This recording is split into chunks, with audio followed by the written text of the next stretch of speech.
एक जानकारी दे दे, आम आदमी पार्टी ने कहा है कि चाहे 10% से कम की जीत हो बीजेपी की, लेकिन विपक्ष का पद दिया जाएगा। और इसका जिक्र भी भाषण में किया गया कि दरअसल विपक्ष का रहना लोकतंत्र की जरूरत है। यह इस मामले में बड़ा महत्वपूर्ण है कि लोकसभा में विपक्ष का पद कांग्रेस को मिले या ना मिले, इसको लेकर जिस तरीके से बीजेपी ने ठेंगा दिखाया था कांग्रेस को, और कांग्रेस लगातार विपक्ष के पद के लिए भी लड़ रही थी, इन दोनों परिस्थितियों के बीच में दिल्ली में आम आदमी पार्टी की तरफ से कहा गया है कि अगर 7 सीट यानी 10% आपके पास जो होना चाहिए वो नहीं होता है तो भी आपको विपक्ष का पद दिया जाएगा। और इस वक्त स्क्रीन पर आप देख सकते हैं कि महज 4 सीटों पर ही बीजेपी आगे है या उसके पक्ष में है, और 65 सीटों पर आम आदमी पार्टी एक अन्य के हिस्से में है। इसके लिए केजरीवाल सिंबॉलिक है। और इन सबके बीच में राहुल गांधी ने भी केजरीवाल को बधाई दी है। ये भी एक अच्छी खबर आ रही है कि पहले प्रधानमंत्री मोदी का टेलीफोन जाता है, उसके बाद अब राहुल गांधी का जाता है। इन सब के बीच में माकन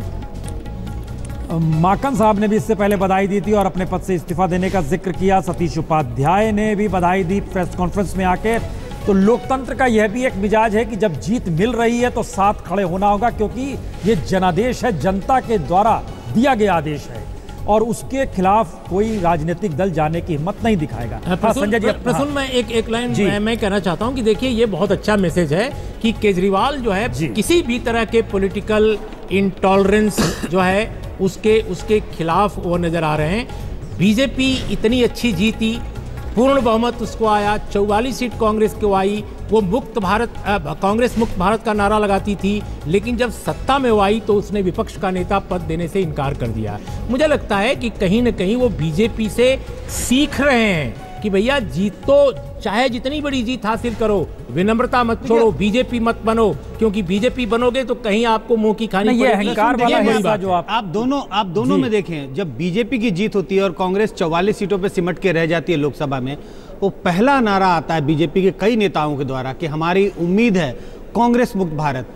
दिल्ली में जिस तरह की हार हो रही है बीजेपी की, बिल्कुल 10% सीट से भी बहुत नीचे, वो 4-5 सीटों पर सिमट के रह जाएंगे। लेकिन उनकी जो बड़ी पार्टी आम आदमी पार्टी के बड़े नेता कहते हैं हमें विपक्ष की ज़रूरत है। और अब जैसा उन्होंने एक तरह से संदेश दिया है कि भले ही उन्हें 10% सीट हो या ना हो, लेकिन विपक्ष के नेता का पद दिया जाएगा। देखिए, बड़े खास नई तरह की राजनीति करने की कोशिश, क्योंकि ये बार बार बात चलती है कि दिल्ली में कश्मीर से लेकर कन्याकुमारी और मुंबई से लेकर मणिपुर तक के लोग यहीं पर आकर रहते हैं और दिल्ली वाकई मिनी भारत है। सलमान सोज साहब, कांग्रेस के प्रवक्ता, इस वक्त हमारे साथ जुड़ रहे हैं।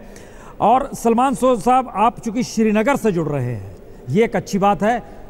क्या मैसेज है दिल्ली का कश्मीर जैसी जगह पे, जबकि दिल्ली में जब कश्मीरी रहते हैं यहाँ पर, चाहे वो 15 अगस्त का मौका हो या 26 जनवरी का मौका हो या ऐसी कोई भी संवेदनशील दिन आता है, हमने देखा है कश्मीरी लौटने लगते हैं वापस कि इस दिन यहाँ पर नहीं रुके हैं। एक यह स्थिति भी दिल्ली लगातार देखती भोगती है। क्या मैसेज है इस वक्त कश्मीर में, सलमान सोज साहब?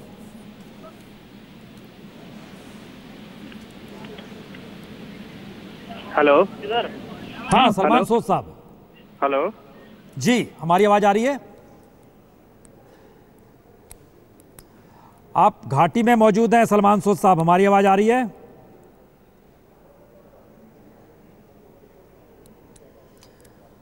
चलिए, आवाज उनके पास जाए तो आप हमें बताएंगे। उससे बातचीत करना बड़ा महत्वपूर्ण है, क्योंकि ये मैसेज लगातार आ रहा है कि दरअसल देश के अलग अलग हिस्सों में दिल्ली का चुनाव को लेकर कितनी रुचि थी। और यह मैं आपको बता दें कि जो सोशल मीडिया में जो ट्वीट चल रहा था जिस दिन वोटिंग हो रही थी, उस दिन उन इलाकों में सबसे ज़्यादा ट्वीटें हो रही थी जहां पर ना आम आदमी पार्टी है ना बीजेपी है। सोचिए, चेन्नई जैसी जगह में, और ये देश के हर हिस्से में सोशल मीडिया में उस समय हर की दृष्टि थी दिल्ली में क्या हो रहा है।